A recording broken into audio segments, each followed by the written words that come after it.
దూరంగా పోకే దొరకనంతగా తిరిగొచ్చే దారి తెలియనంతగా భూమాత ఒడి చేరి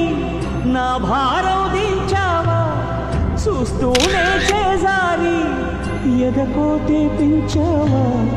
నీ డాడీ రెక్కలు విరిచావా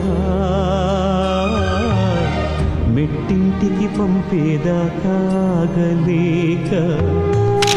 మట్టింటికి వెళ్ళిపోయావా శాశ్వతంగా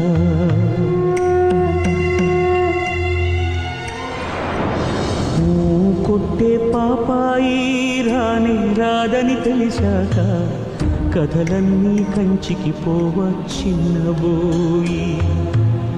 పడుకోవేమంటూ ఎప్పుడైనా నిన్ను కసిరానా అయితే చూడంటూ అలిగావా నా పసికూనా ఏనాడు లేవను అంటూ పడుకుంటున్నావా నూరేళ్ల నిద్రతోని రెప్పలు మూసావా